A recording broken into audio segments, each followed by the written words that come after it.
Yes. Welcome to the show. It's You Up with Nikki Glaser. My favorite song, The Man by Taylor Swift.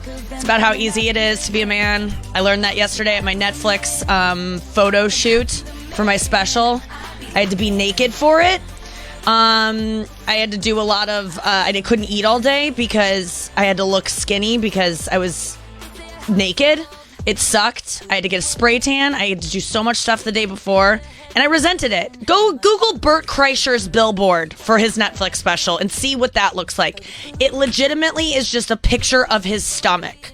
It is just his stomach. He lifted up his shirt. It is not. There's no face in it.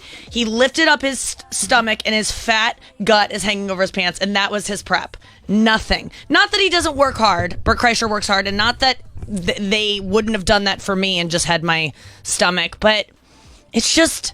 I was going through it yesterday, guys. Whenever I go through a photo shoot, it just affects my self-esteem. It hurts me, and it makes me angry that I'm a woman. I went on stage last night in a rage. I really turned off the entire crowd and both my sets. Anya Marina is here. Welcome to the show, Anya. Hey, girl. Hey, I'm you sorry. were there. You saw, you went to dinner with me right after my photo shoot, and we had a good time. But after that, I kind of lost it on stage. And I am so excited for our guest today. First time on the show. I'm such a fan of hers on Instagram. I couldn't be a bigger fan. Heather McMahon is here. Welcome to the show. Hi, thanks for having me. Oh my gosh, Heather McMahon, so funny. Follow her on Instagram, Heather McMahon, McMahon on Instagram. She is, I don't know how I discovered, you know what? People just recommended you to me. I like over that. Over and over again to the point where I was just like, I gotta follow this bitch. Right. Everyone's saying to follow her. And I took a look and I was sold. And I mean, I can't even watch you. I'm already talking like you. I can't be around you or I start talking like you. I do it. I talk like this. Like you'll watch her Instagram stories. It's infectious. This woman, you just want to be best friends with her. She's so funny, so incredible. She's been around forever, but she's just popping off right now, and I'm very excited for her. Heather, what do you think about all of that? I mean, listen, I'll take the compliment, bitch. Dude, it's just when did this break for you? Because you're going on tour right now. It's pretty much sold out. Is that what I'm hearing? Yeah, we were doing like a little tester tour, if you will, and like people are showing the fuck up. So. Dude, that's so exciting. You have a podcast called Absolutely Not Podcast. Yeah. But yeah, give her a follow on the Instagram because she is pumping out the content. It is raw, relatable, funny.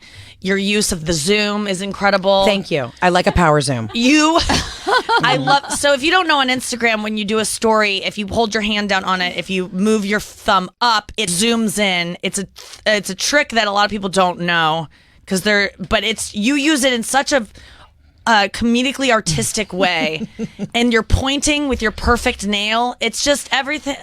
It's a lot of sass and razzmatazz, I've realized, and great, great word use. I'm sold. You're older. You seem older. Your soul is an older soul, dude, which is fun because you're a young woman. I'm like 75. Full Jew. Yeah, I love it. She's always in like a silky pajama in bed with a filter, like a bunny filter, just spitting the truth. Yeah. And I loved your tirade the other night about not being able to find any clothing that like looks good or fits. Like what was going you said you ordered a bunch of stuff from ASOS. Yeah, it's a joke. Like I've realized for shopping is so frustrating when you are top heavy. You know, they make plus size clothes. They make clothes for, thin people, but they don't make anything if you just have like linebacker shoulders and big titties. Yeah. Right. And, I don't want to change. I can't change. Like, even if I lost 600 pounds tomorrow, I would still have the rib cage. Like, I have a thick rib cage. Yeah. So it's just impossible to find anything. And I got big jugs, big real jugs, and it's impossible to find anything to fit. And I'm so sick and tired of following these fashion influencers on Instagram, and they're like, oh my God, look at my Amazon haul. And like everything looks cute. It does nothing looks cute. Like I have called my fiance so many times from like Bloomingdale's in the dressing room, hysterically crying. And he's like, babe, which Bloomingdale's are you at? And I'm like, I need your help. Nothing fits. And he's like, okay, I'll be there in 10. So it's a struggle. Trying on clothes at any kind of I don't try on clothes in stores because I will always look back. The lighting is terrible. I don't know why they don't. If I owned a retail store, I would make the lighting so many lies. I would make amazing lighting. I would have all those Instagram like lights that people put on their phones. I would have skinny mirrors. I would, because trying on stuff in any clothing store is a nightmare, and it always convinces me not to do it. Thus, I buy a bunch of clothes, take it home to try on, and then it looks bad at home because I didn't try it on and it doesn't fit, and then I forget to return it and I end up keeping it. So I think it's actually smart on their part to have shitty dressing rooms, because then you buy stuff and then you won't return it. Yeah. It's absolutely true. They should invest in some good lighting and mirrors. I mean, I'm getting married next year, and I started doing like wedding dress shopping, and talk about what a scam that is. First of all, wedding sizes are like 6 times bigger than what you'd usually wear. Yes, what is that about? You would think with a bride they do the opposite. You think they do the Abercrombie sizing where it's like -0, so that a girl who's an 8 is like a 2? Right. Yeah, where you feel your best. Yeah. No, they punish you. No, they do. And I went into one place and they like, did my measurements, and they're like, so pull like a circus tent. Like literally that was the size that they gave me.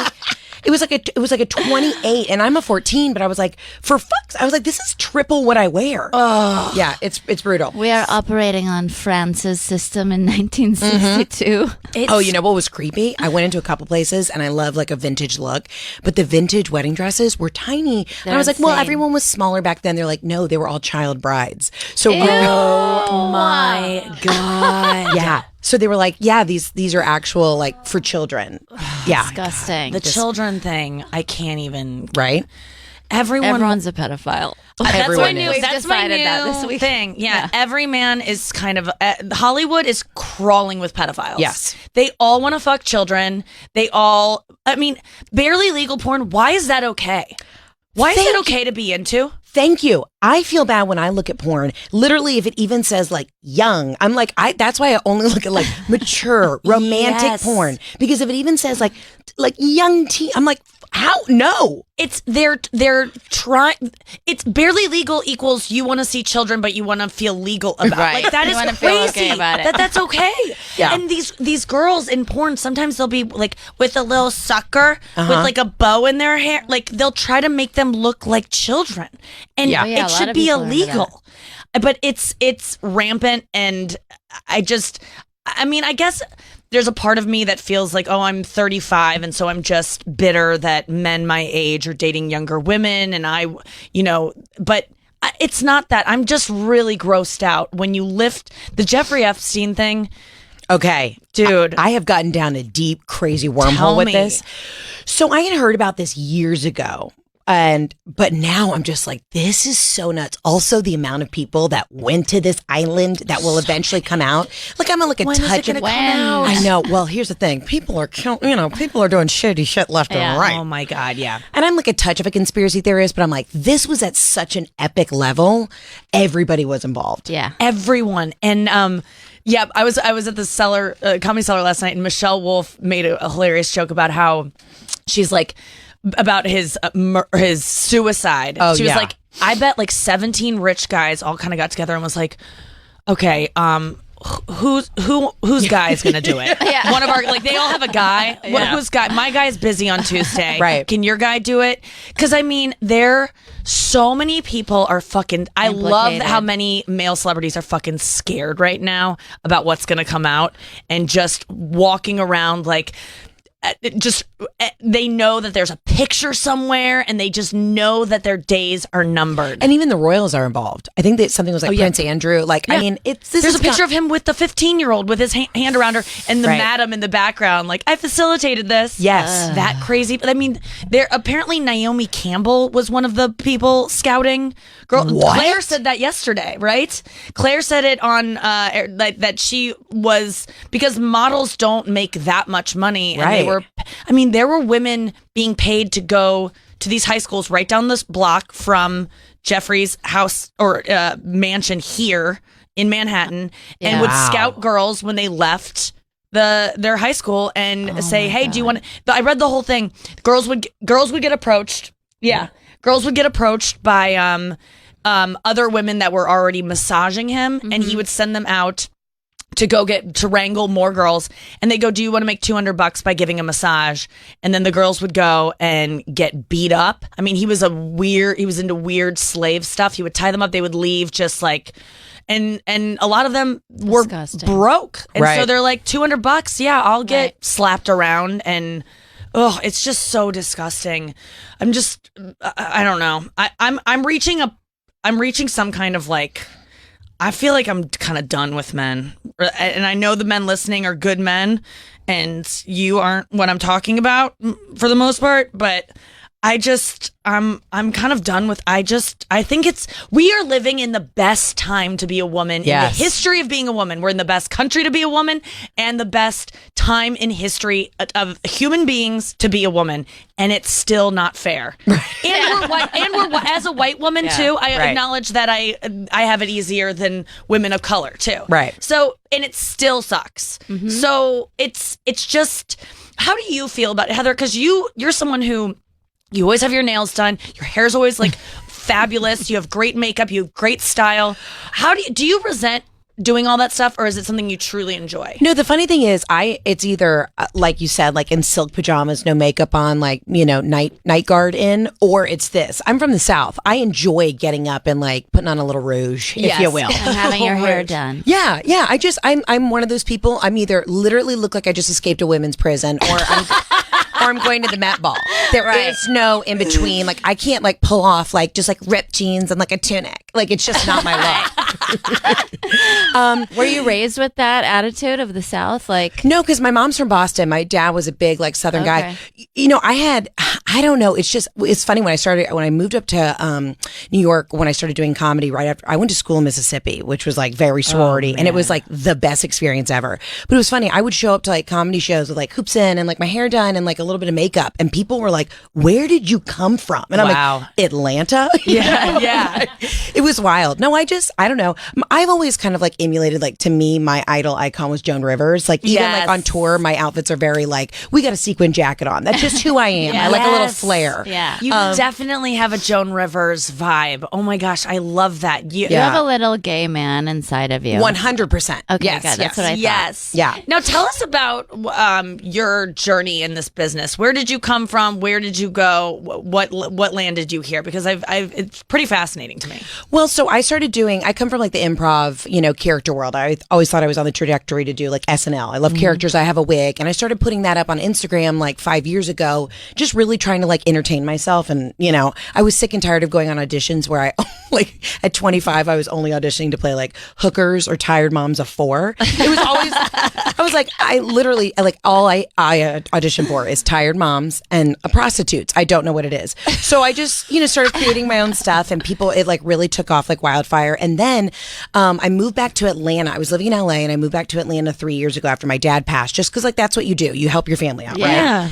And all of a sudden, my comedy just became so much richer because I had such a different like point of view and perspective. And so I just started like vlogging, if you will, you know, on my Instagram stories about what it was like to live back home with your mom, who's like sassy and crazy, and like just like I just had a different perspective. Is that are you still living with your mom? No, I just moved out like 2 months ago. I saw a video a few weeks ago, and I was like, "Oh, is she really living with her mom?" She was in Atlanta. You were in Atlanta a couple weeks ago, right? Yes, visiting home. love that. Yeah, and now I just moved back. So, you know, and I just started kind of living my life authentically. And I think people are just so sick and tired of the fake bullshit. Yeah. And so it was just, Instagram was a cool outlet for me to like find my voice and to like build an audience. And, you know, if you build it, they will come. And it's been wild. Yeah, I really feel empowered by watching your stuff. I'm always like, I always feel good after watching Heather McMahon's I love Instagram. that. I really do. It makes me just feel, because I just think women are funnier than men. And always. We've had to work so hard to overcome all the obstacles put in front of us, and people assuming we're not funny. So when women are the funniest, and she's one of the funniest, and it just inspires me. I just and just I seeing feel a good. woman be silly and goofy. Silly. That's something I love so much about Nikki, is that she will go on stage and fucking lose her shit and doesn't mind being goofy or sounding insane. Like, she's totally unfiltered. I just saw her do like a 6.5 hour set in Atlanta. And it was so long. No, it was amazing. I literally was like your stream of consciousness. And I think I'm kind of similar in the fact that like once we go, it's just going. Yes, that's what I like about you too. Like like you just talk fast, you get it done, you're doing it. Like Are you writing any of those bits? Because some of your stuff, there's no fat in there. There's nothing to trim. Agreed. Like your Ina Garten is so fucking funny. There's this one where she's doing Ina Garten, the barefoot contest, and then she turns to the fridge and she's just wearing panties. Yeah, just have no pants on. You know, it's interesting now now that I started doing Instagram stories so much, I like write jokes in 15-second increments. Like I have to get the button out. So it's kind of messed me up in like a long form. So now I'm going on the road and I'm like, oh, I have to like, write differently. No, I don't really write it down. It's just kind of like whatever comes to mind. Now, I do stories sometimes too. Where do you ever reshoot things, or is it usually a first draft? It's usually a first draft. God, you're so funny. It's so wild how funny you are. It's just 100% hysterical. It really. I'm obsessed with you. I just can't hide it. And I tell everyone. I send your stuff to people. It's just you got to get on the street. And even since the time I've been following you, just a few short months, I've seen your popularity increase. Your thing with the nut pods, like you have sponsorships. What is you that? just like are obsessed with the product, and you're like, I gotta have my nut pods. And it's like this cream. It's a coffee creamer. It's the best. That's plant based, so I love it. Yeah, I'm into it. I haven't tried it yet, but now nut pods. You like got a promo code from nut pods. You're like, so I did reverse marketing. I basically find products that I like. Right. Because I have like a 10-year goal that I'll come back and talk about in like a year when it's launched. But I basically like did reverse marketing where I said like I want to find things that I like, and then I'm just going to force the brands to pay me. Yes. And then they started cutting me checks because they're like, you've made us so much money. I guess like we have to pay you now. Wow. Yeah. Yes. Yeah. Smart. Which of course my agents are like, that's not how it works. You're like, yes, it is. I think that's great. I mean, like, I don't, because I've been interested in like why I see people with as many followers as me, like, kind of cashing in on some stuff, and I'm like, why don't I find things I care about that I want people to get anyway and just lean into it? So I might follow your business model because it's I'm even like, I gotta get those nut pods. I got turtles because of you.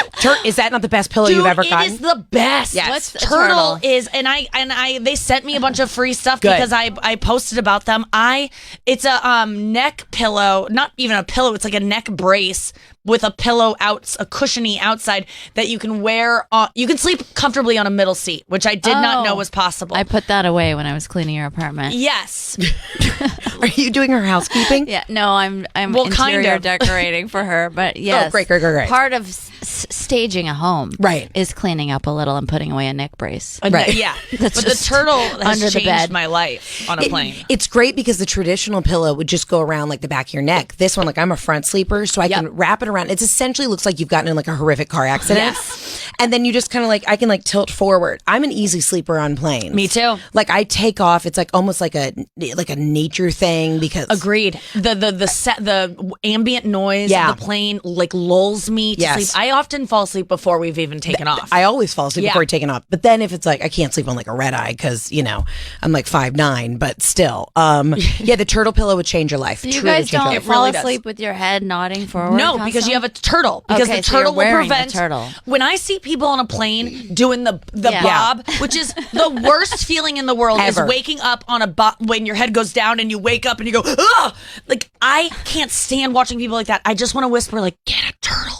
Like, you need a turtle. I don't understand why people think they're too cool for neck pillows on a plane. It infuriates me because everyone's not getting good sleep. You need an eye mask, you need noise canceling headphones, and you need a turtle, and you will sleep so soundly. And take care of yourself on these planes. People are just bobbing their heads like people that travel all the time. Don't do it. And here's the thing with the turtle, you can wash it. When you think about how filthy everything is on an airplane, I wash my turtle every time I come home, and so it's like a fresh cloud around my neck. Yeah, it's a good deal. And okay, so I also wanted to talk to you about Anya has this thing where she like loves. She just decorated my apartment. Can we talk about like what you're obsessed with doing? Yes. Yeah. Well, so Nikki saw my place and asked me to decorate her place. And I'm like, I'm not an interior decorator at all. And she's like, just get me whatever. I Get like me some your throw rugs. pillows. She cares about that stuff. I don't care about it, so I often ask people who care about doing like I don't care is that what why? pillows are. Yeah, you know that I don't care. I thought that you just liked my style. Yeah, I mean, I know that you're cool and you have good style because you just do. I mean, like I do, but I trust that people think you're cool and have cool style.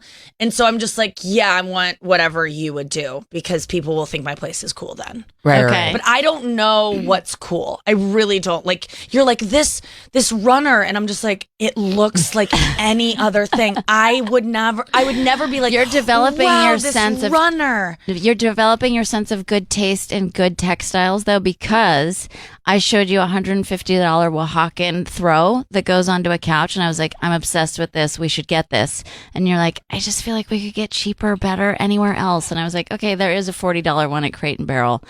It's very, very, very soft. I don't know what. And you're like, just get that. And I showed you a picture. Then I got the Crate and Barrel one, brought it home, and she immediately was like, ugh, that texture. It's like too Yeah, the soft. texture was terrible. And she goes, it's hurting my teeth. Oh, yeah. But the look of You it. get that?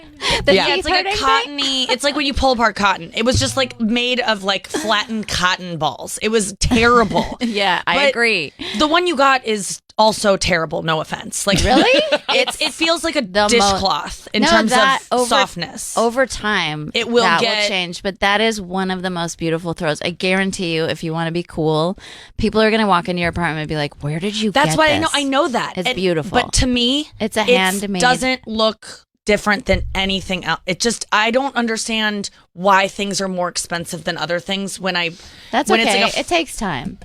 I'll never get it. But that's why I outsource it for someone with good taste. But you are getting it because the Crate and Barrel one is a terrible textile. It's synthetic and it's gross. And the other thing, But my Netflix throw, I would have kept that and had no problem with it. But you're like, this is Netflix really bad. throw is It's the comfiest thing I've ever felt in my life. yeah, it's I like a love worn it. out teddy bear. Yes. It looks like a worn out dishcloth. Yeah, and no, I it get it. doesn't. It doesn't. It looks like shit, but I don't. But the thing that you bought me, it does not feel good. There's no way that you can convince me that thing feels good. It will. But it feels It's a terrible. throw. It's a blanket for a couch, Right. but it has it's like a tablecloth It's of a stiffness. It was hand woven by Oaxacan women in Mexico. okay. Is it like a Turkish towel, real thin? Yes. Okay. Yeah. You got to break it in. Okay, I'll break it in. Yeah. You do. You have You to break it in. But You yeah, wash just- it a few times, but it's so beautifully made. It's like lace or something. When you're a kid, you're like, why does anyone care about lace? I'm just white trash. I don't have good taste. I really don't. I don't know the difference. If you were to show me a Zara top versus a Dolce & Gabbana, I wouldn't be able to pick out the one. I don't care. That's okay. Some okay. Zara tops are great and they're $12 and they're like, it's all about how something is made and the fabric, I think, personally. Yes. But that's taken me a long time to figure out too. Also, and it's about what you like and what you like to look at. So I'm a high-low bitch. Like I wear, swear to God, I can go into an Old Navy. People have been sleeping Yeah, on Old Old Navy. Navy. I can go in there. They have the best jeans. I can come out looking You're like Gigi so- Hadid. I Yes. loved your rant about Old Navy because you asked the other day, you're like, where do I get clothes? Yeah. Send me your recommendations because I Yes. just bought a bunch of shit from ASOS. None of it fits. Tell me where to buy. And then people are obviously telling you Old Navy and you're like, are you fucking kidding me with the Old Navy? I've been going to Old Navy.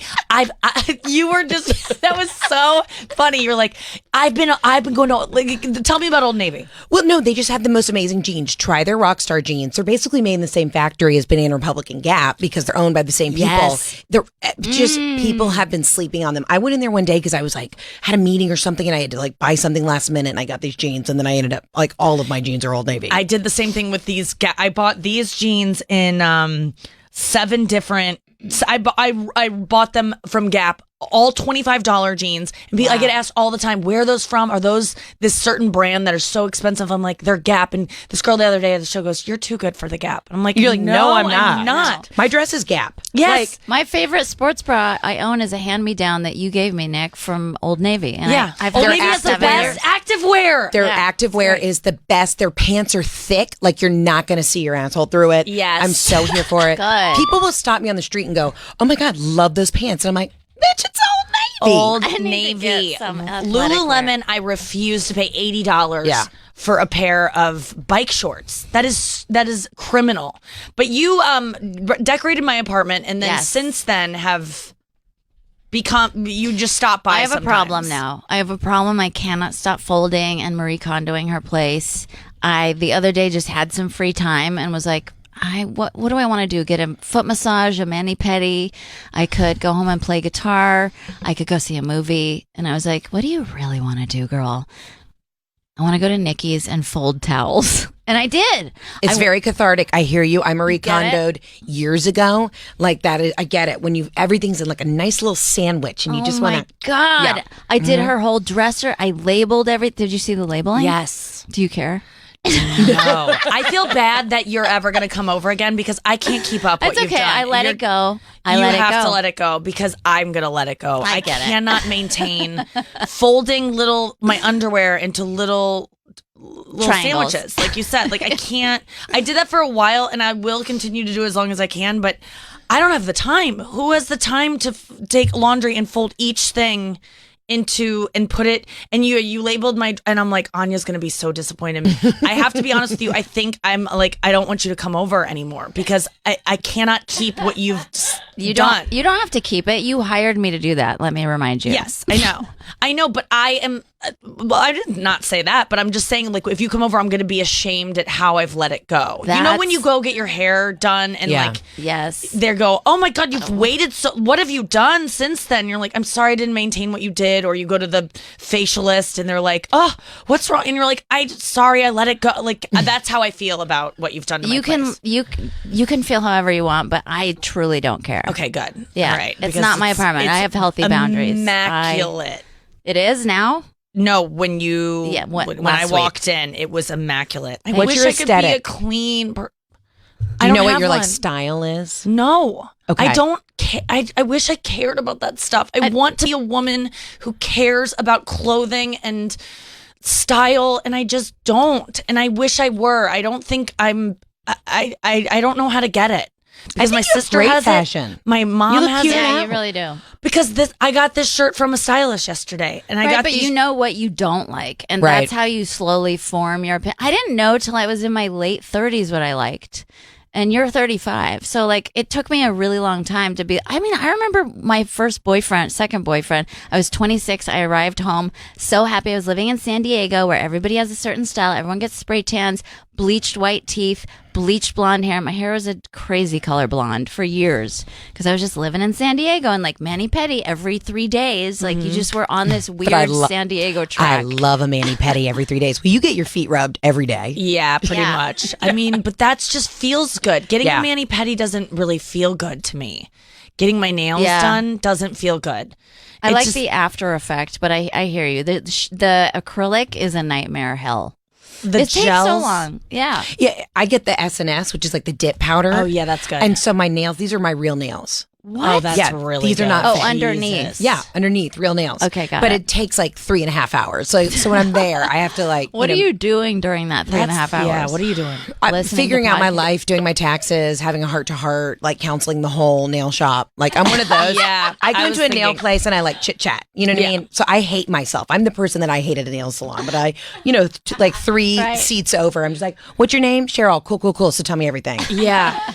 Yeah. Do you have self-esteem issues? Because you seem to not. She's like, I want to get where you are. I think that's why you motivate me so much. Is you're just so, you just seem happy. People always say they're like, Heather, your brand of comedy is very joyful, but I can also still get away with saying a lot of things that people are thinking because I'm very self-deprecating. I grew up in a very savage family where my whole family, like when you came to the table, everyone was roasted every night, but it was like, they were my harshest critics, but also my biggest fans. Yeah. So I just kind of grew up in a space where like I was walking down the aisle at the homecoming court. My mom was yelling. She's like, suck it in, stick them out. Like suck in your stomach, stick out your chest, Heather. Like posture, look thin. So my mom has always been like, Heather, you're never going to be a size 2. You're big. You take after your father. You got huge shoulders and like back fat, but you're fucking beautiful. So like own it. wear the highest high heels. Like, who cares? Oh, I love that. Love her. Yeah. So she really loved you. Your parents loved you. Yeah, my parents are great. I mean, it's just in a weird, I don't know. Yeah, I am overly confident. That's But great. that's good self-esteem from parents who truly love you. Like Yeah. you knew you were loved. I think that's the core of it. Yeah. Yeah, that is the core of it, and it doesn't make sense why you're so funny then, because that's where I'm trying to get at. Like, where does it come from? But you were raised by just You're A Jewish. savage family. and you have a husband to be, Jeff. Husband to be, yes. So funny. The other night, she was like out with her friends from like high school, and you were just having like a girls' night. It felt like that you were like just out like, without Jeff, Yeah. like out on the town with friends from like high school, like From how do you- college. Oh, Yes. college. Yeah. And I went to Gucci because I was like, I'm gonna, I'm not a designer person. I feel like, I'm high low, but I was like, damn it, I'm about to start a tour. Like, I'm gonna buy a Gucci. And then I felt so guilty because I don't treat myself like that. Like, I'll get my nails done and my hair done, but I don't go buy expensive purchases. Yeah. So I was like texting Jeff at Gucci, like, babe, can I get this Gucci? And not that he dictates, but he's like, What did you get at Gucci? I haven't gotten it yet. Coco, my girl at Gucci's holding it. Jeff texted me. Coco. Yeah. Jeff was like, Heather, once the invoice is clear and the stuff goes into your bank, then you can purchase it. But right now you have too much going out and not enough coming in. Wow, Jeff. So what are you gonna get there? This really great, I don't know the name of the bag, which I know it's a you're bag, supposed to like okay. know the names, but it's got a bamboo handle and it's full python. Like, oh shit. Yeah, it's okay. Fuck, I forgot. No. But it's a just snake got that died of old age. Yes, it is. Yes. And they actually said that at Gucci. They're like, we do this very humanely. Oh, well, that's Yeah. nice. Yeah. Okay. So it's So you're just waiting on the bag. I'm waiting on the bag. Shit, I literally, did you see the fear in my eyes? Don't feel I bad at told a hardcore vegan I was getting a snake. don't care at all. I It's don't an care at all. endangered jaguar. Yeah. So, so Jeff, but the other night when you were out with your friends, I loved it because you were like, you were a little, I could see you were like a little buzzed. You're like, I'm going to go home to Jeff. I can't wait that to night. smooch him. Sorry. I can't wait to kiss him. I'm going to smooch his face. It was so cute. Then you got home and you did the like Instagram, like the where it like zooms in with a heart. And it's just Jeff with his like passed out with his mouth open. It's like, and you're just like so in love with it's so cute how in love with him you are and how funny he is on your Instagram stories. What does he make of all of this? And how does he put up with you constantly doing stories around the house? So Jeff literally used to be like he's like in engineering, like in construction. He's like, Heather, don't put me on the camera. And then as soon as like he finds his light, it's so Jekyll and Hyde. And he'll be like, hold on, I didn't like that. Let me do it again. I'm like, oh, okay, Jeff. Oh my God. No, he loves it. It's funny when I first started doing, we've been together 9 years. So when I was doing stuff at, clubs in the city when I was, 22 years old or whatever, he would literally show up in like a full suit because he was doing real estate at the time. Yeah. And everyone thought he was my manager. And they're like, damn, your manager comes to every single show. He's on the front row. And like, are you guys hooking up? I'm like, no, that's my boyfriend. God. How did you meet him? Through a good friend of mine. So Yeah. I went to the University of Mississippi and my best friend, Christina, was from New York and they grew up together. And I moved up to the city and we met. Oh my God. Yeah, but he was working in Nashville at the time and he thought he was going to meet a Southern Belle down there. And I said, no, honey, you got to come back to New York to find your Southern Belle. So And so you guys were doing long distance for 9 years? we were doing, for like 7 out of 9. Okay. Yeah. And it works for us. People message me all the time, like, how do you do it? Like, my boyfriend's going to grad school. I'm like, honestly, it's great. Like, we're living together for the first time and I've wanted to, literally almost killed him 100 In Atlanta? No, we were in New York. So we were living in New York, fell in love, and I was like, listen, I gotta go to LA to like pursue my dreams or I'll kill you one day. So he was like, listen, he's so not threatened by what I do, and I think that's the biggest thing is he's my biggest fan and it works that way. Yeah. Like your parents. Yes. I need to find someone that loves me as much as my parents. Yeah. It's true. I mean, but isn't that the problem that we keep going for men like our dads too? Maybe. But do you have a good relationship with your dad? Yeah, but he loves me too much. Like almost to the point where it's like Smothering. Yeah. It's kind of fucked me up, I think. I realize now, like even down to what Jeff has for breakfast, I am marrying my father. And I had a great relationship with my father before he passed. And so I'm kind of in this space where and when Jeff would come visit Atlanta or like when we would go down and see my parents, like Jeff and my dad would like go do things all day. And I'm like, can I hang out with my boyfriend? My dad's like, this is bro time. Like get away. We don't want you around. So cute. Yeah. So I lucked out. I really did. He's a good man. So when you were doing the long distance thing, how often would you see each other? Like once a month, we try and see see each other as much as we could, but long distance just works for some people. It's and like great. I think it's the reason a lot of people can last a long time. Well, yeah, because you still like each other, and then you come home and you have great sex for 5 days, and then you're like, gotta go back on the road. Yeah, you know, I'm sure once we have kids, it's not obviously we can't do that, but like I kind of like to keep moving. I am not a creature of habit. I'm the opposite. I have to do something different every day, or I like get panicky. Yeah. So how has been living with him here? You guys moved into an apartment. We moved into an apartment. The move nearly killed physically both of us because, you know, moving in New York is just a shit show. Yeah. You know, you had to call a guy to like get the arms taken off of our couch because the couch didn't fit in the elevator. Yep. I'm like, only in New York there's a side hustle for everything. Yes. There's a couch arm guy. Yeah. Literally. Yeah. He's called the sofa doctor, the emergency couch doctor. What? Yeah, and he charges you like $2,000. Jesus. But then once you're so desperate and you see like, you're like, I just don't want the rats to get on this thing while I'm, you know, it's on the sidewalk. So you're like, just pay him. I don't care. Just pay him whatever I it know. costs. You get so desperate. So you moved in and now your elevator smells like kimchi. I don't know. And I love fermented vegetables. I love like an authentic experience, but somebody is cooking something so rotten. Disgusting. And I started spraying. I got this like great essential oil spray, which I'm sure somebody will actually like end up being allergic to in the building. There'll be a lawsuit or something. Yeah. And I just spray it every time I get in the elevator because it's so bad. I don't know what's going on. You're a solution-based woman. I like it. I kind of am. That's great. You're like, I'm not going to live with this. I'm taking care of it. Yeah, I'll just suffer through something for months and months. That is not what you do. You're the same way. You're going to her house and folding shit. You that take care was of my so much issue shit. that I was telling her was like, I folded and I was tweaking out on Nikki's place and so excited and so happy about it. I caught myself standing in her laundry room staring at the folded towels for 5 minutes, like feeling euphoric. And I was like, there's something wrong with you. Go home. I went home to my filthy apartment that's like dusty and there's shit everywhere. And I'm just like, I have zero motivation to do anything here. But for some reason at Nikki's, it's like if it's someone else's life, I'm happy to organize it. I'm the same way. But it's mine. I always liked doing my sister's homework in high school. Yeah. I wanted to do my friend's homework. I just don't want to work on my own stuff. Yeah. I will watch anyone else's comedy. I will give them notes on their stuff. I will write jokes for them, but I don't want to do my own thing. I am right there with you right now. Why is it so hard? I don't know. It's just What do you mean right now? Like right now, like I'm going out on tour next week and I'm just literally been like, I would literally rather do anything than write new material. But then 2:00 hits, I wake up in a cold sweat and I've got like this like Rain Man ideas. I'm like, this is brilliant. I'm like, why can't I do this during normal hours? Yes. I've literally done the same thing. I've met people for lunch. I looked over somebody's taxes. I don't know shit about taxes, but I'm like, I just feel like today's the day, Barrett, that we like look at your finances. It does give me a sense of order and control that I need. But I think I've heard other like spiritual teachers talk about embracing this thing, like that waking up at 2 a.m. Right. Embrace that about yourself. Also, my sister's a sleep researcher. She's doing like a whole thing about Can she come over to my place? Because Jeff is doing weird things in his sleep. Yes. I'll tell. Well, she lives in Atlanta, so I'll hook you guys fantastic. up. But she, in her research, discovered that thousands of years ago, people would wake up at 2 a.m. and 4 a.m., I think it was. And it was a normal part of a sleep pattern. You wake up, you have a meal at 2, you have sex, you smoke a cigarette, and then you go back to bed. There's like a different sleep cycle.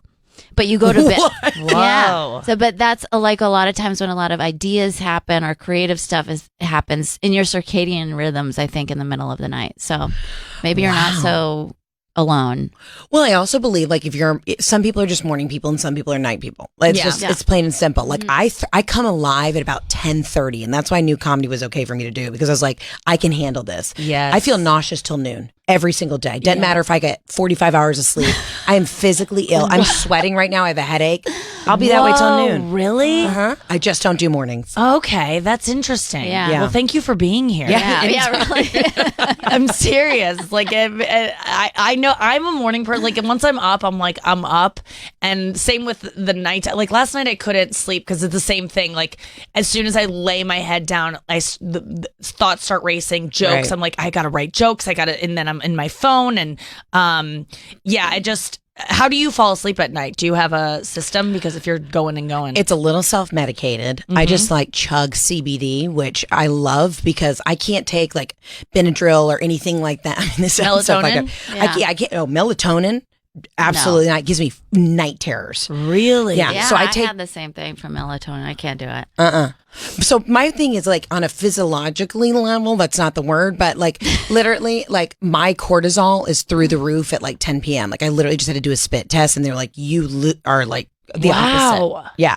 So I watch you go and I'm like, she is always going.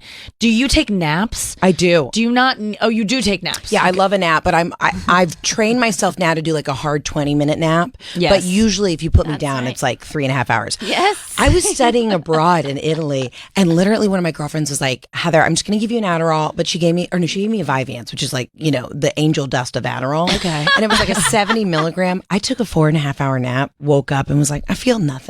Whoa. Yeah. So uppers don't really like jack me up. Like you don't need them. Like it's almost like did it calm you down? Like when people that actually need Adderall, it like makes them. Yeah. So I'm the opposite. Focused. Like if I take a NyQuil, that's why I can't take it. I could like clean your house. What? It does the opposite for me. Because I watch you and I get exhausted by your life, your social life. You're always out with new friends. You have so many friends. I mean, I guess there's something about Instagram, like you just project whatever. Like there's a side of your life, obviously, I don't see, but it doesn't feel like that, dude. I feel like I go on a journey with you from like. Yeah, like I see the whole thing. And then sometimes you teach me, I'm like, oh, now she was just out shopping or like hanging out with friends and she was just on a bunch of meetings. And now she's like, it's 4 p.m. and she's like in bed lounging, kind of like taking a rest before she goes out. And I'm like, I need to do that more. Like Heather's exercising self-care. Is that important to you? I self-care all day long. What is your wellness check? You do a wellness? So I do a wellness update. Yeah, wellness update. Which, because I've like been unwell for a while, like it's just like a wellness update. Like there are days where I'm like, okay, at 3 o'clock hits, my blood sugar's low. I need a cookie. I need an iced coffee. I need to just sit down for a minute, kick my feet up.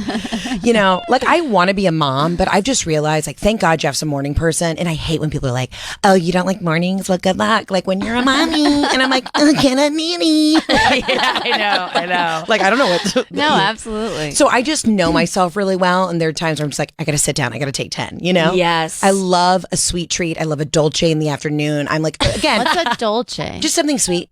Oh. Yeah. I just call it like, right, it's a dolce.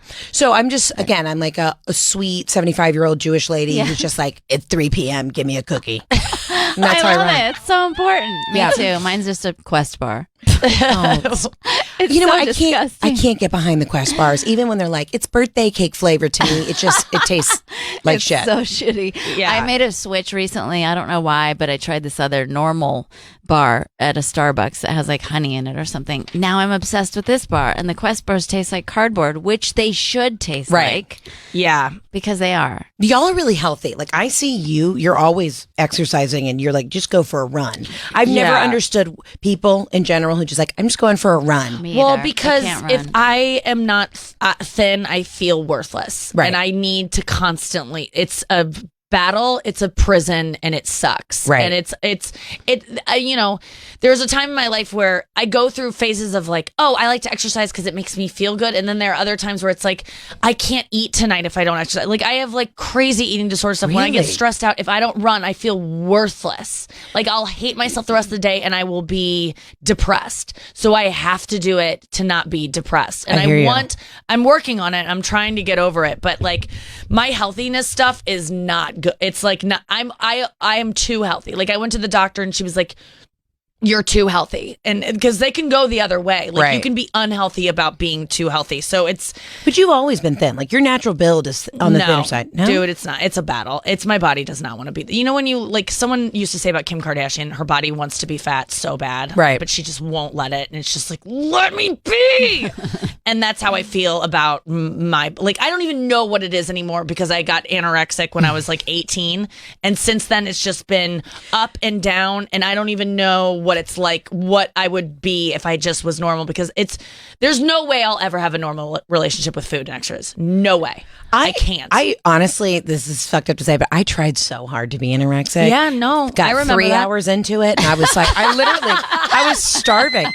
And my mom and my sister are such tiny people. They're the kind of people who wear like a 00 petite, and that's just their natural build. And I so much take after my father. And I finally got to the point where I was like, I'm the heaviest I've ever been, and I had hormone issues, whatever. You're trying to balance your thyroid and all that shit. And I finally just got to the point where I was like, as long as I feel healthy, even when I was at my thinnest, and I was literally working out, I was taking 3 SoulCycle classes a day or whatever. Oh my God, yeah. I still was like, nobody at any point was like, wow, Heather, I'm like worried, like you're too thin. Right. I've only gotten like, did you change your hair? Did you do something different? And I'm like, I'm starving. I've lost 40 pounds and you didn't notice. Right. Fuck this. Yes. Totally. I used to be the same way. I remember it was so ironic because in high school, me and my friends were like, how do we get anorexic? Like, how do we do it?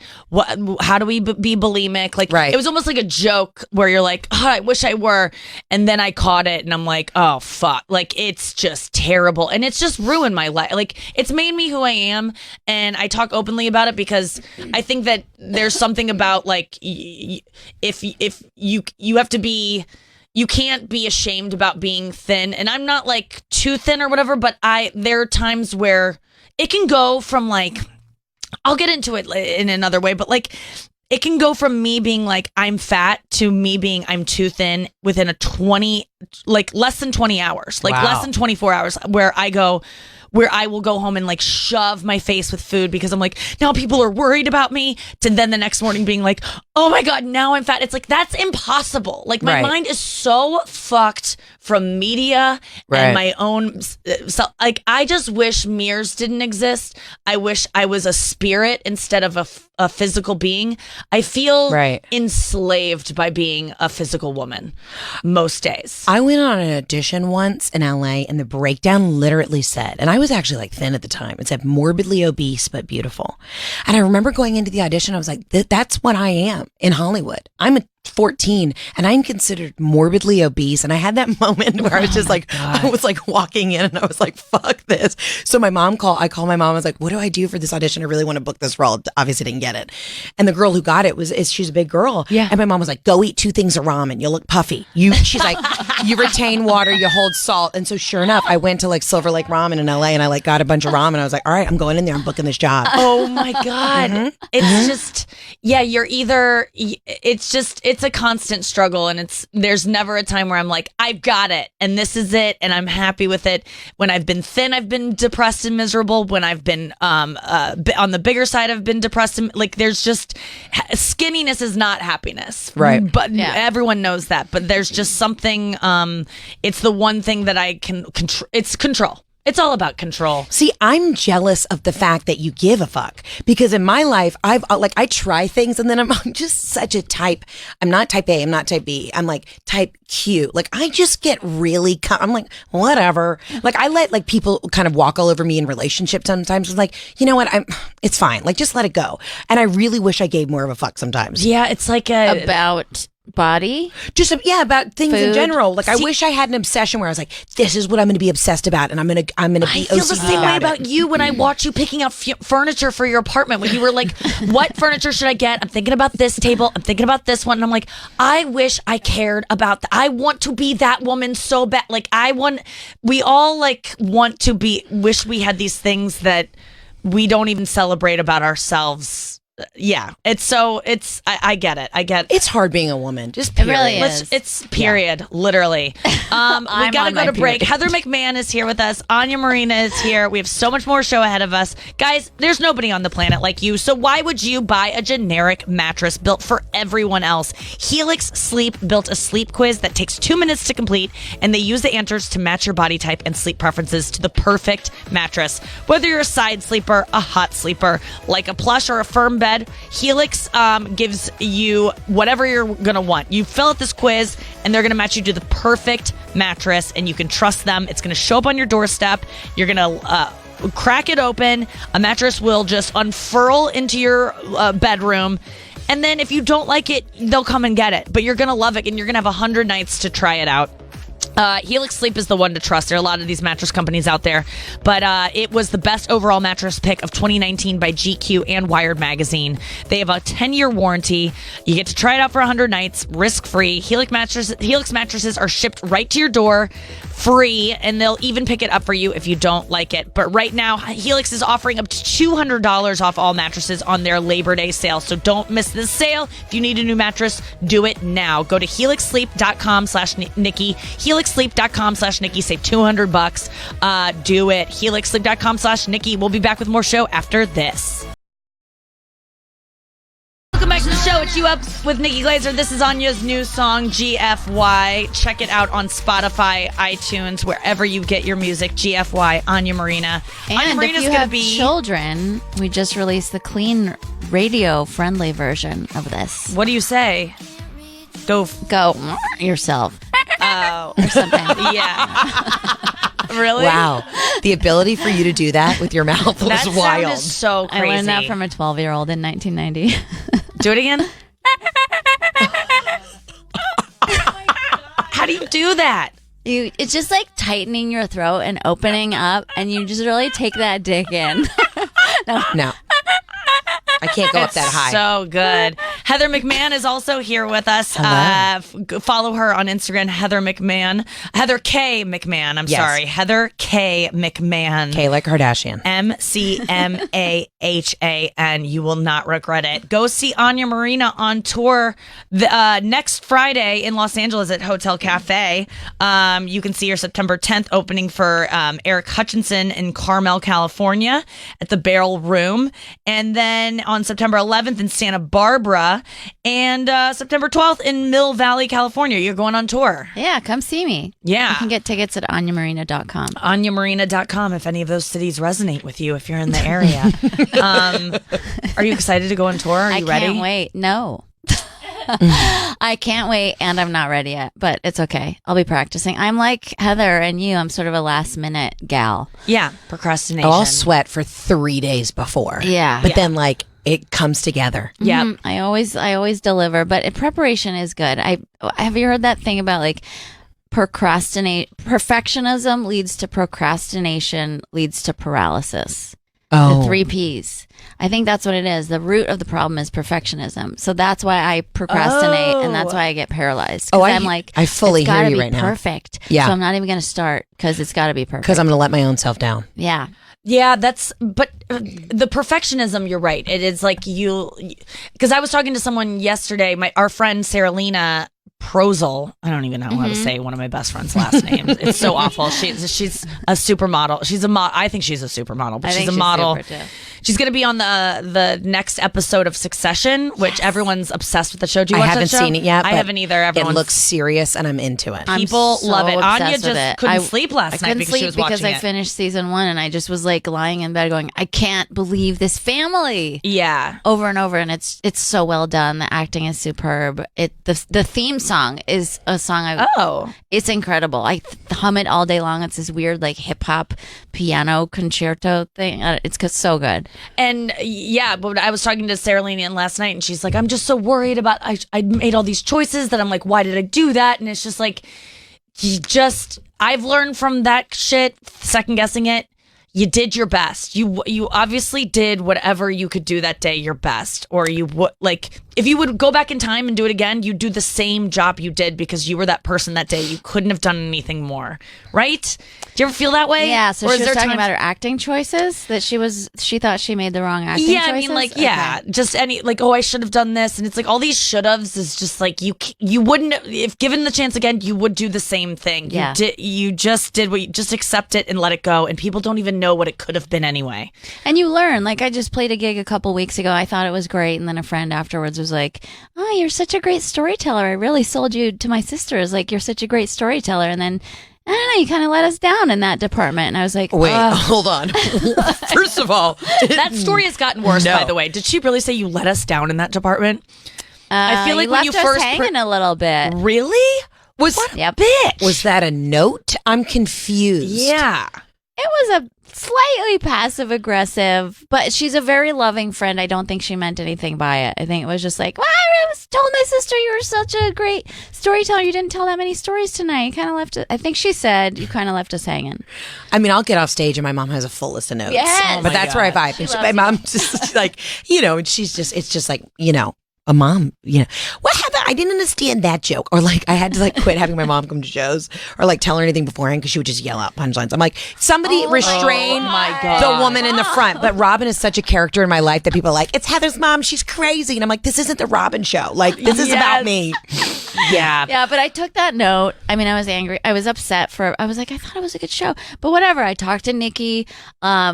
She helped me punch up some like story before my next show. Right. And I knocked it out of the park and I felt good about it. So even though that was like a rough note to get and I didn't take it to heart too much, I was like, all right, that's one person's opinion, but I can work harder on, making sure that I feel good about the next show, the songs and the stories between the songs. So, but one person can say something and that's their opinion. First of all, you're a musician, you're not doing a storytelling but she hit show. on something that inside I was like, I did a B+ show, and that's okay. I didn't work that hard. I was so focused on like playing a few new songs. A friend of mine came, his dad died. I played a song for him. It was a little more of a somber night. I didn't want to be so jokey, but then I also felt like there were opportunities to deliver on a few stories that I just didn't. I bombed in front of David Spade stayed for my set and like brought his friends. His friends came to the Comedy Store the other night to like watch him, and then he was like, I'm gonna stay for your set, and I was like, please don't, because I was trying out roast jokes for the first time and just kind of phoning it in, and I took too many hits of this vape pen that this girl had given me right before, and I can handle a vape pen. I'm panicking for you right now. And she goes, it's really strong, and I'm like, I got it. Yeah. And I went on stage, and I was just my timing was so off because I was high, and then David Spade texted me afterwards, like, we stayed. And I just was like, I had to do the baring teeth emoji of like, yikes. And he sent me a voice memo of like, listen, everyone has an off night. I was just like, oh boy. He goes, I told my friends that you were talking too fast because you were just nervous. I was just like, oh boy. But I was just like, that was the best I could do. I'm actually great. I'm allowed to have a bad set. If they're all good, that doesn't work that way. I love that about it. I'm allowed to have a bad set, and it doesn't mean anything. And yeah, maybe David Spade's friends. It could have been like Justin Theroux. Like he's only friends with like famous hot men, right? And I'm sure that those friends now think I'm terrible. And we'll always think I'm terrible, and that's just, it's fine. And who cares? I'll prove myself later down the road, but like, you're allowed to have an off night. Yeah, you that's really a good attitude. I have a little bit of like imposter syndrome right now where it's like, okay, I know I've built this career. I know I've built the following and I know my brand specifically, but then I'm like, I sold tickets to a show and like people are coming to the show and I'm like, you guys know you're coming to see me, right? Yeah. Yes. I'm like panicking. And then I get on stage and we have the time of our fucking lives. And I'm like, of course, this is what I'm supposed to be doing. I actually saw a quote by Joan Rivers. It was like, it was just like, enjoy it. While it's good, enjoy it. And I'm in this space where I can't enjoy, like things are starting to pop off and I'm so afraid because like when you've worked for it for so long, you're like, wait, this is actually starting to happen. Yeah. People are actually taking notice. What does this mean? You know? Because they love you and no one is you and you're so unique and special. And that's the thing to protect. That's why I love the part of your story where you say you move home to deal with what's important, and that's when everything really bloomed for you. That's like there's something really special there, right? That you just followed. That's why people like you. That's why Nikki likes you. I started following you because you have this like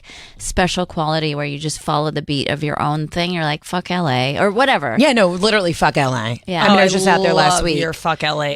Really quick on the imposter thing before we get to the fuck LA because I want to talk about LA and your displeasure with it, but my old therapist who was abusive, and I got a couple nuggets of wisdom from her, but overall she was a terrible person. I just love and when really mean. Talk about her. Fucking Donna. I met a dog named Donna yesterday, and I was like, that's why we're not connecting. You are my old therapist. It was like a schnauzer, wasn't it? It was. It was like a schnauzer mix named Donna, and it did not want. All I wanted to do was love it, and it had no interest in everyone else but me. And but anyway, she used to say about the imposter syndrome of like, who do you think you're so smart that you're fooling everyone? Like she almost turned it on its head of like, how dare you think people are so stupid that you've tricked them into liking you? Mm-hmm. When you get something, when you get an opportunity or when you have fans that like you, but by thinking that you're not going to deliver because they expect something else, you're also acting like you're tooting your own horn like you've tricked these people kind of. And you didn't. Trust people know what they like. Right. Let them like what they like and let them like you. And it's not about, you didn't trick anyone. Hollywood doesn't, yes, there are some circumstances where you can like get a role by doing the right things or whatever. But generally, but you earned that with that hand job. You did a good job with that hand job. You didn't get there it's not for nothing that you're there. So yeah, that always helps me is like whenever I question that, like, can I deliver? It's just like, who do you think you are that you've fooled everyone into thinking you're special? That's you so are good. So it's, God, that is good. I feel like it's a good little like life hack. Let's talk about LA and how much it sucks. So when I moved out to LA originally, all my friends in New York were like, Heather, you're such an East Coaster. You're just gonna hate it. And then I got out there. The one thing I do like about LA is everyone's so fucking crazy but they're just so open and honest about it. Like I went to lunch with like somebody set us up. They're like, you're gonna love this girl. And she's like, so just so you know, I took 2 Xanax. Like, can we order a bottle of Chardonnay like straight out? She's like, wow. I just left my therapist. I have another one at 3. And I was like, okay. But thank you for being so open and honest because as East Coasters, at least New Yorkers, we just bury everything so deep down that it comes out your colon at some point. Yes. Just everyone has IBS here. Yeah, that's interesting. Why is everyone so more open in LA? It's just, it's almost like cool to talk about all your issues. Your feelings and issues, yeah. But LA is just, everyone is so full of shit. And I feel like my dad was like this old Southern entrepreneur, like salesman. So I'm good at playing the game, but I'm also just like, I can't. Yes. I absolutely not. I cannot. Well, I went on a journey with you. I feel like when I was watching your LA trip recently, you went out there to do a lot of pitches. So what that entails is just you're out there with your your producing partner, and you're driving from meeting to meeting. Like you probably had like 5 meetings a day where you just go in and pitch an idea for a TV show. Mm-hmm. The same thing over and over. You're rushing from meeting to meeting.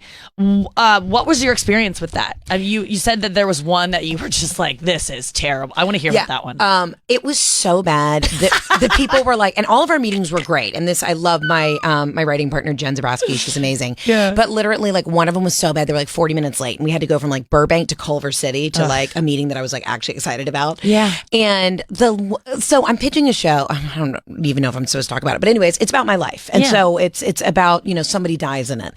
And the woman in the meeting was just like, I just don't understand why like the main character is sad. And I literally go, have you ever lost someone? And she was like, no. And I was like, I gotta go. I literally go, we gotta go. We gotta go right now. This isn't gonna happen. You just know right away. I was like, how can you not understand? And like every other meeting's like, great, I feel it. Yes, funny, hysterical, moving. And then this one was just like, I don't know. I'm just like never gone through anything like traumatic. Oh, God. And I said, you were 40 minutes late. We're going to go because now I got to fucking skeet over to Culver City. I'm so glad you were like, gotta go because like you just know that this person isn't going to get it. They're like insufferable, It's, and people that have not had any kind of tragedy, like, can't you understand what that might be like? But people like, I was talking about my ex-boyfriend has never had faced a death in his life. All of his grandparents are still alive. He's near 40. He's never had a death in his whole family. He doesn't understand. Oh, it's coming. And I used to, it is coming, right? And I used to think, oh no, I don't know if I want to be around this person when it does come because I don't know that he will be able to handle it because there's been no preparation.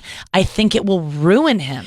I'll tell you what, when I lost my dad, I had such a different perspective. And I talk about this all the time. And I never thought I'd be in the Dead Dad Club this young. But this woman came up to me when... Your dad died 3 years ago? Yeah, it'll be 4 years at Christmas. Okay. Yeah, and it was pancreatic cancer and it was very quick. It was like a week. So to me, I'm like, like you get like the stomach flu on a Carnival cruise in a week. You don't die of pancreatic cancer. Oh no. What the yeah. So it was wild. Heather. This woman though came up to me. She's like, honey, okay, I'm just going to explain it to you. So everybody starts off as a spoon, and then the knife comes along and it cuts you, puts little slashes in you, and then you become a fork. So the knife is the trauma or whatever you've gone through.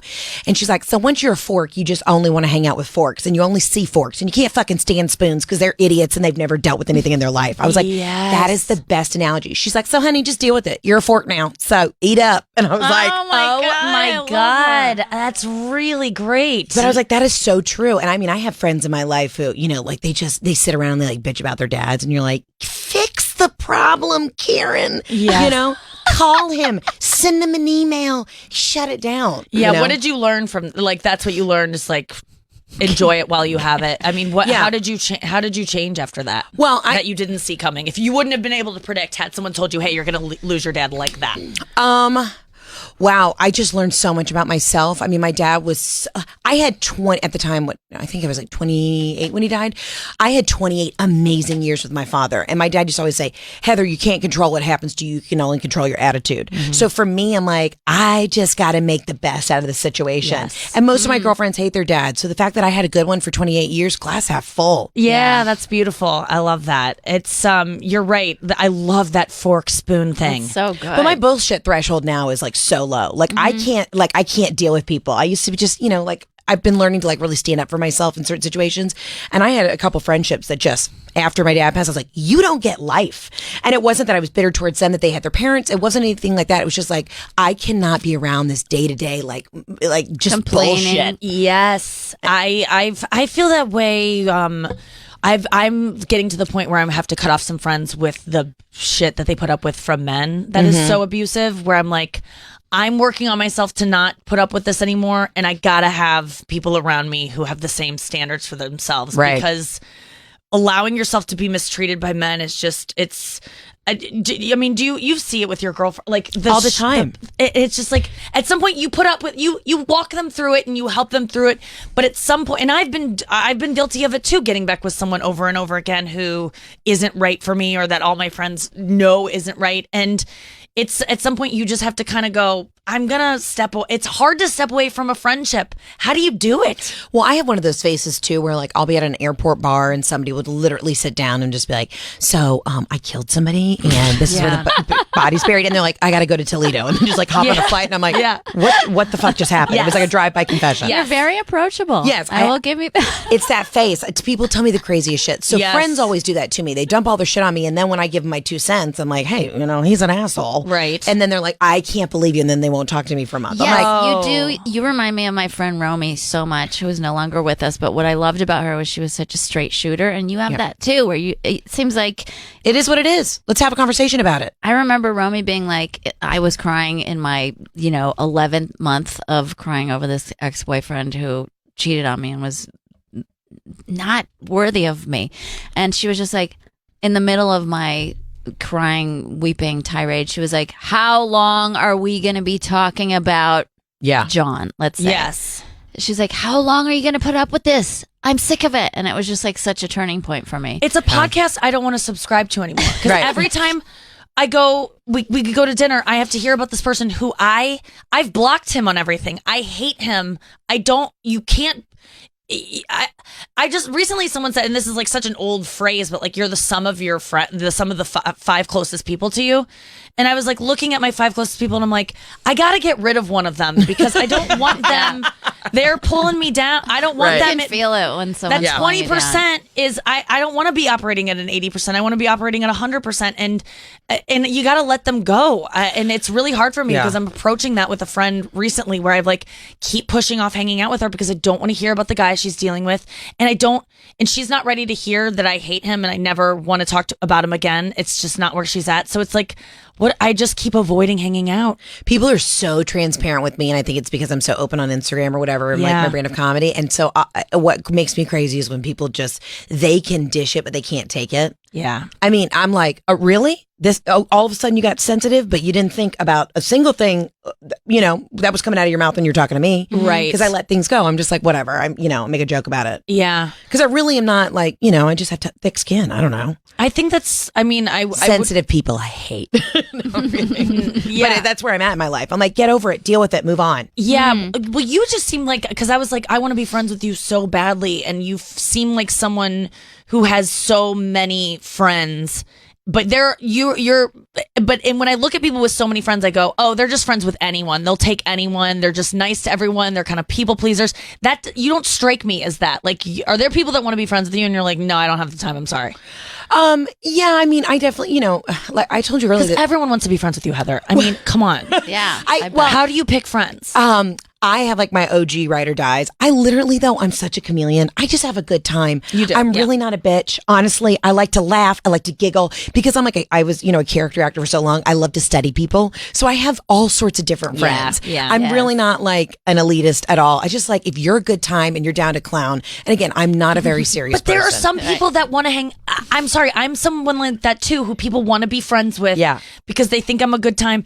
And I am a good time. And they're just kind of boring. And I'm like, no, do you know what I mean? I was at a dinner recently and somebody wanted to introduce me to their friend. And I literally at one point in the dinner after a couple glasses of wine, I just go, I've never said this out loud to somebody, but you're the worst. And they were like, what? And I was like, I can't find a single redeeming quality about this woman. And I was just like, guys, I'm so sorry. Gotta go. Like I was such a bitch, but I was like, I can't.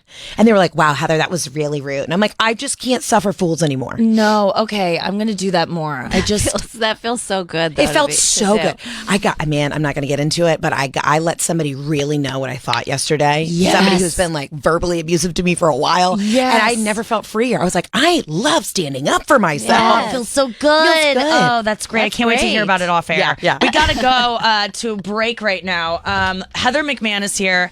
Thank you for being here on a morning. I was so excited when you said that you were going to come in. Like, you should have seen me. Like, I always say I'm excited when we have guests, but I was fucking pumped to have Heather in here. Heather McMahon, follow her on Instagram, Heather K. McMahon, McMahon, and you won't regret it. Anya Marina, go see her in Carlisle, California, Los Angeles, September 6th.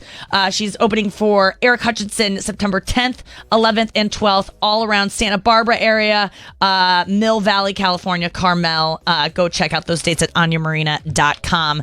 Guys, people are brushing their teeth wrong, but it's not really their fault. It's because most brands focus on selling gimmicks you don't need rather than just better brushing. That's why Quip is taking over everyone's morning routine with a simpler, better electric toothbrush. Timed sonic vibrations guide you for the dentist recommended 2 minutes, and the mirror mount puts brushing right front and center in your bathroom. So you'll remember to bookend the day using your new brush. And the lightweight, compact design means you can bring your Quip along with you wherever you go. It's the best looking toothbrush you can possibly own. I don't care about these things. Like I just said, I don't care about design. I know that Quip is like the sleekest, richest looking toothbrush you can own. Plus, they automatically deliver brush heads to you on a dentist recommended schedule every 3 months. So as soon as your brush feels like it's petering out, you're gonna get a new one in the mail. You slap it on. It's just $5 every 3 months, which is gonna save you so much money with toothbrushes in the end, and it cuts down on waste. I love everything about it. This is the first electric toothbrush accepted by the American Dental Association, and they have thousands of verified 5-star reviews. Everyone loves Quip that tries it. You can be one of those people now too. For $25, you can get started at getquip.com. Getquip.com/Nikki right now. Getquip.com/Nikki, and you're gonna get your first refill pack for free if you go to getquip.com/Nikki. GETQUIP.com/Nikki. We'll be back with more show after this. There's nobody like you on the planet, so why would you buy a generic mattress built for everyone else? Let's talk about Helix Sleep. Helix Sleep is the #1 mattress that you can trust. You take their online quiz. They're going to match you with the perfect mattress. You don't have to second guess anything. You answer a couple questions. You're going to get the right firmness, whether you're a hot sleeper, a side sleeper, no matter what you are, they're going to find a mattress for you. You need to go to helixsleep.com. You need a new mattress. Think about your shitty mattress that you have right now. You deserve a new mattress, and you're going to get $200 off, up to $200 off right now on their Labor Day sale. These mattresses, there's a lot of these places out there that they'll ship a mattress to you and stuff. This one you can trust. This is the one to go with, you guys. Helix Sleep was awarded the #1 best overall mattress pick of 2019 by GQ and Wired magazine. You get a 10-year warranty. You get to try your mattress out for 100 nights, risk-free. And then if you don't like it, they'll come pick it up completely free. There's nothing to lose here. Noah has one. She loves it so much. She can't stop talking about it. helixsleep.com/Nikki. That's going to get you $200 off your mattress. Go take their quiz, see what mattress they pick for you, and then get it. Just get it. Commit. helixsleep.com/Nikki. helixsleep.com/Nikki. Happy Labor Day. That's what it says at the end there. That's so nice of them to wish us that. Welcome back to the show. Chew Up with Nikki Glaser. I'm here with Heather McMahon and Anya Marina. We are having a great little time here. VMAs were last night. Let's talk about that. Heather, did you watch live? I didn't watch live. I watched the rerun. Am I just old, or am I like, who are these people? Yeah, who are you like? Who's that? A couple of folks. Like, when Missy Elliott came out, I was like, okay, now what's good? You know? I heard that they brought back the girl from her original video. The little girl. Yeah, Allison Stoner. Yeah, something like that. She was 9 when the video came out, and now she's 25, 16 years later. And how was she? Did she keep up with her? Yeah, I mean, she had like a really short pixie haircut. She was fantastic. Yeah. They didn't really zoom in on her face, so I didn't know it was her until I went on Twitter. And right. Everyone was talking about it. No, I thought it was great. It was just, I don't know. I'm just like so. And I always thought I had like my hand on the pulse of pop culture. You really think so? And then you watch something like that and you go, I don't know what the fuck these kids are doing. I have no idea what the fuck's happening. Yeah. I should. No, you're a big Taylor Swift fan, right? Yeah, huge. I love her music. Like her personally, whatever. Like I just saw this little promo video she did with Stella McCartney because they've partnered together for like a line of just terrible looking clothes. Yeah, terrible. Really? I wanted to like it so bad, but they're Stella looks so grumpy in every picture. Like I have to do this. No. No, it looks the opposite in this video.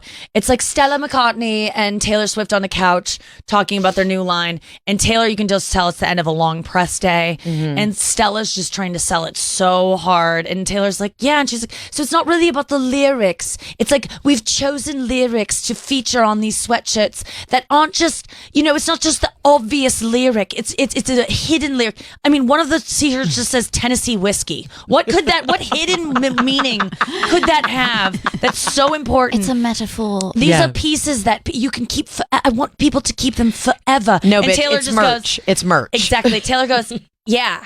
Like she's just kind of like spaced out and agreeing. Like it's so funny because it's she's exhausted. Taylor Swift, and she should be. She works very hard. But I loved her performance last night. I did watch that. It was she did You Need to Calm Down, and then went into Lover, which just is one of the best songs. When I first heard the song, there was something about Lover that I just couldn't get behind, and then seeing her perform it live, I was like, oh, now I get the hook. I was like, I'm here for it. It's really good. It's I love her whole new album. I'm really digging it. But Camila Cabello and Shawn Mendes. What a tease. I'm over it already. It's so they're dating, I guess. They fell in love while recording the song, which, by the way, none of these people ever record a song together. They recorded it separately. Then when they maybe shot the music video, they've had a connection. But when these collabs happen, Anya, you work in music. When a collab happens between two huge superstars, aren't they generally like doing it on opposite? Yeah, like Cardi B just goes to a studio in Midtown. Lady Gaga and Beyonce were not in the booth together doing telephone. You know what I'm saying? Doubtful. Yeah. I mean, occasionally it works out. But sure. Like Gaga and Tony Bennett, I think, did their stuff together. Yeah, they were fucking the whole time they did that album. That was very clear. 100%. It's like, Jesus Christ, get a room, you two. Yeah. Tennessee whiskey. Yeah. Yeah. Oh, Tony, or got just her affection for him. Okay, so so Camila Cabello and Shawn Mendes performed together. They almost kissed at the end. I was just like, I don't want to see Gigi Hadid. Why are the Hadids famous? Just because they're models? And their mom is on Housewives? She's not anymore, but Yolanda was always my favorite. I mean... And they've never done anything to their face. That's what their mom said. I just never look at Bella's nose. It is Michael Jackson's nose. I don't understand why. I've had stuff done. I'm totally fine with people having stuff done. My problem is, don't act like you haven't. Right. Just don't be transparent about it. Come on. Don't lie. A Star is Born, that movie, the whole time, I can't believe everyone wasn't talking about all the filler in Gaga's face. It didn't move. It didn't move. Men never talk about it, and women do. Men don't see it. She's so natural. She doesn't wear any makeup, and she looks amazing.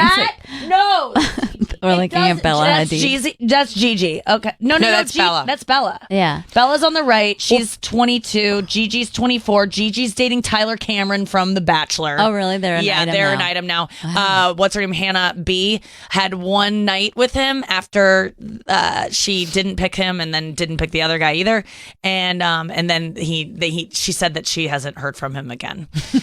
Because ever since Gigi Hadid followed him, everyone knew. Yeah. Everyone saw Gigi Hadid follow him, and then it right boom, away. I remember that night. You go, Gigi Hadid just followed Tyler. I go, it's over, Hannah. It's over. You don't have a chance. Sorry. Horrible. You did but you got rid of him, and now he's gone. He's gone forever. What other things happen on the VMAs. I saw Lizzo's performance was great. Lizzo is everything to me. She is incredible. She's just everything, and it's so good to see just a real bitch, just doing real shit. A real bitch, a real talented bitch, and so sexy and so just fearless. I want to know how her parents raised her, because if I ever have kids, I just want to follow that book, because that's how you make someone like she just. I wonder if is she dating anyone? I want to know. Could you imagine trying to date her? I mean, literally, she's such a queen. Like, I feel like they would come for you if you even so much as like didn't hold the door open because your hands were full. Like, people would be like, "What did you do to Lizzo?" You know what I mean? Yeah, that's true. She was incredible.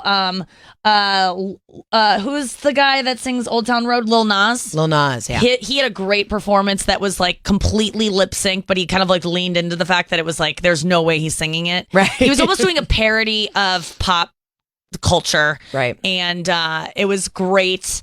Who else did I see on that? Sebastian Maniscalco hosted it, but that's a gig I hope to get someday. I want to host the VMAs and just tell jokes to people that are screaming and can't even hear it. I mean, like, there's no, you can't kill on the VMAs. You just can't. Yeah. It's I remember, like, it's just it's a good gig to get because it looks nice in the press. But like it's got to be a hell gig. Yeah, it's got to be a hell gig. I mean, you're in a stadium with just screaming kids who all they care about is Shawn Mendes. Yes, they're literally like, get off the stage. Yep. Yeah. Were you crazy about anyone? Like, were you a fangirl? You seem like you might have been in the Backstreet Boys and Sync, anything like that? No, so I was 100% Ride or Die Spice Girls. Oh, girl power from a very early age. Which one was your fave? I was obviously Ginger. Ginger, yes. Yes. And actually they did some shows in England and Europe this year, and I was like so bummed I couldn't go. And so Jerry Ginger Spice had quit the band right before they came to Atlanta, and that was my first concert, and it was 4th grade, and I was dressed as her. And I don't know why in my mind I was like, well, she's going to show up for the Atlanta show. Like, she's going to get back together with the band. Yeah. And so when she didn't come out, my dad took me to the concert, and literally I was just like, what the fuck? Oh, no, that's devastating. Yeah. And my dad was just like, he was like, it's going to be okay. And I was like, fine, Wow. So, yeah. I am a Ride or Die Spice Girls fan. I still have that CD. I still have my Spice Girls CD. Really? Yeah, in my basement survived in condoing? Portland. Oh. Yeah. But then I worked for this gym in LA when I first moved out there, and then 2 of the Spice Girls came in, and I found out that they like hated each other, and I was like, it was like if you're a Beatles fan and then you have to keep them, and like literally my boss is like, I need you to keep them separated, and I was like, why? And of course I'm like freaking out that they're both coming in, and he was like, because they can't stand each other, and I was like, what's happening? Like, my world as I knew it was done. Yeah, I just heard that. That was the same way I felt when I found out that Sarah Jessica Parker and Kim Cattrall hated each other. And then there was another, Megan Mullally and Deborah Messing hate each other. Don't say that. Yes, dude, yes. How do we devastating. know? That like came out like they did some kind of weird Instagram shade where they kind of made it very obvious that they're not good. And that maybe that's one of the reasons that Will and Grace is not coming back again for another season. They do not get along. Such a bummer. Yeah. Didn't Kim and the rest of the cast kind of make up though, or didn't she come out? I think she's the one that doesn't get along with everyone. I mean, we forget that she's British. Kim Cattrall? Kim Cattrall's from England. I'm like 99%. Is she? Yeah, really? do a fact check. Have you ever seen her scat singing? Yes, oh, can I tell you, terrifying. scat singing makes me if there's one thing you can do that makes me uncomfortable, it's scat singing. Have you ever seen her do it? No. Oh my God. Noah, can you are going to be please traumatized pull up Kim from this. Cattrall scat? It's one of my favorite things to show people. It's so will die. I'm getting deeply itchy. I'm disturbing. This has- is going to trigger you in so many ways if you already hate scat singing. So give her the add it on. background. Well, I don't even know what the background Her is. husband is an upright bass player. Of course. They're in love, deeply in love. I think they wrote a sex book together. No. Or 10. Oh my God. Okay, watch Let's just this. start So this is him and her together. And I think they're just palling around. And sonnets, and he plays the upright bass. Yamakipiebo, Cedere Facebo, Indog Latin, me quoth. UJ, Sophis, hooray! No. Well, he bit all the he-dogs and winked at all the she-dogs. The town never knew such a hullabaloo as that little dog raised till the end of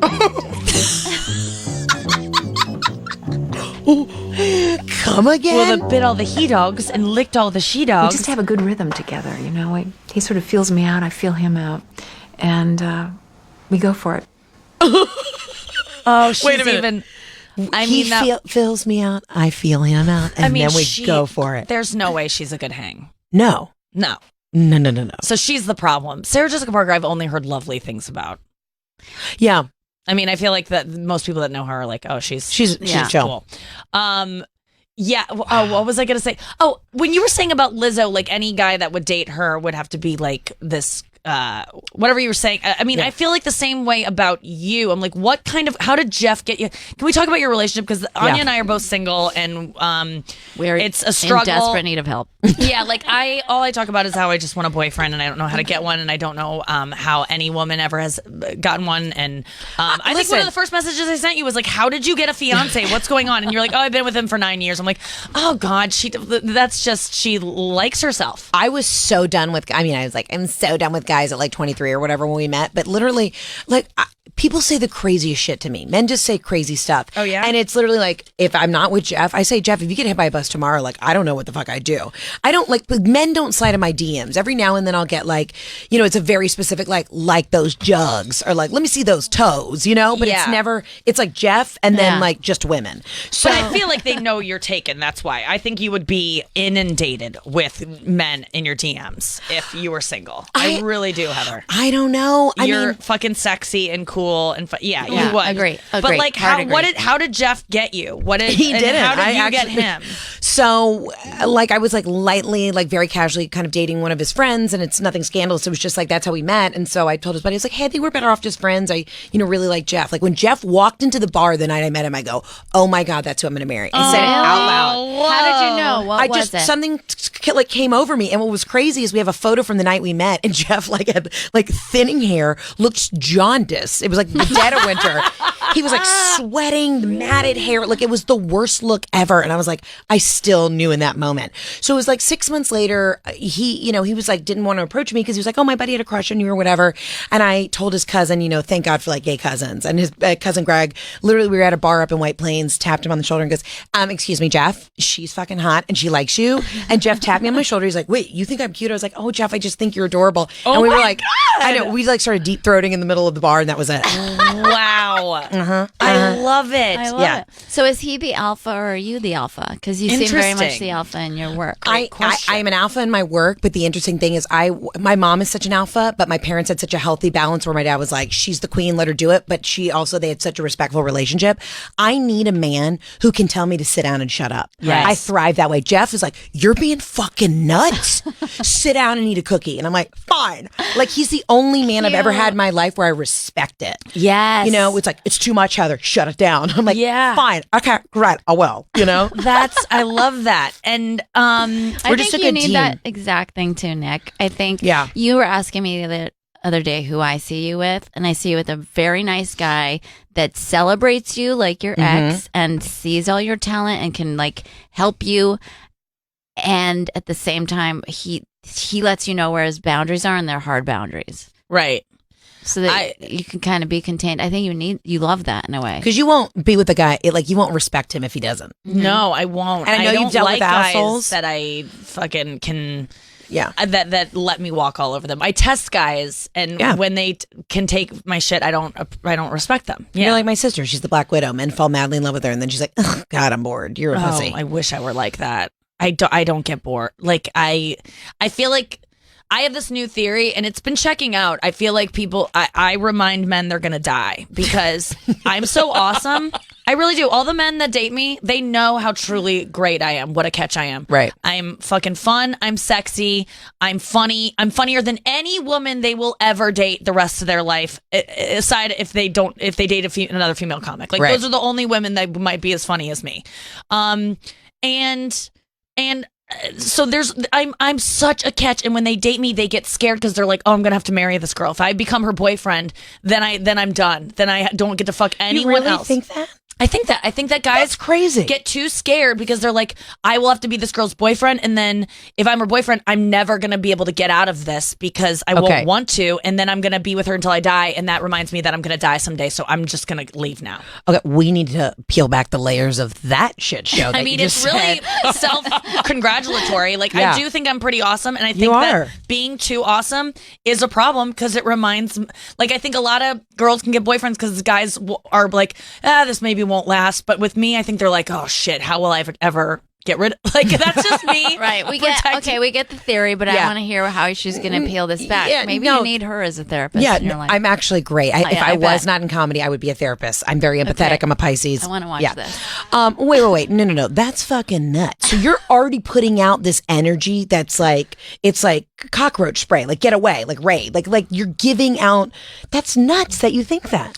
I just, it's happened so many times where these guys where I'm like, I guess I don't get reasons for why men like don't follow through with a relationship with me. There's never a concrete reason. They just kind of fall off and they ghost me.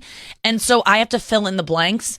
And the only blanks I can fill in, because there's no indication before it except like extreme intimacy where I open up a part of them that they didn't even know existed. They get on after dating me, they all fucking get their shit together. They all tell me later on, like, no one ever made me feel so seen and so, like my self-esteem went up after dating you because I fill them up with like, you're amazing. Like I build them up and then they ditch me. But that's the problem.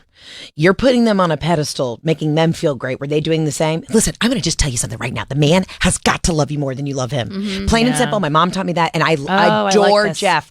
But they've got to it's got to be like a worship. Mm-hmm. You need to find a fan. Honestly, a fan with like a good dick. No, you're absolutely right. You're absolutely right. Because here's the thing.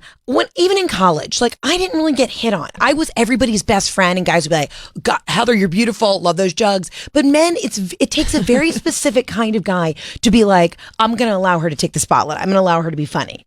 You are, even though you say you're insecure about things, you're so fucking self-assured it's not even funny and self-aware. Yeah, I've got a lot of confidence. Mm-hmm. Yeah. So guess what? A lot of men cannot handle that. Yeah. And it's not an excuse, and I'm not just saying that to like sugarcoat shit, but truly, you got to find somebody. You need like this way. I like Jeff because he's Italian. You need some guy who's like what are we doing? Like Nikki, okay, let's go. Yes, who's I just do your love biggest that. fan, but who's like, you're being fucking crazy. Shut up. Yes, that's what I want. Hot. I'm getting aroused. I love this theory of they have to worship you more than you like them. Dr. Rita, my first acupuncturist in San Diego who could barely speak English, told me two of the most profound things I ever heard. One was that my heartbeat sounded like a violin. She's like, you're so sad. I'm like, how do you know?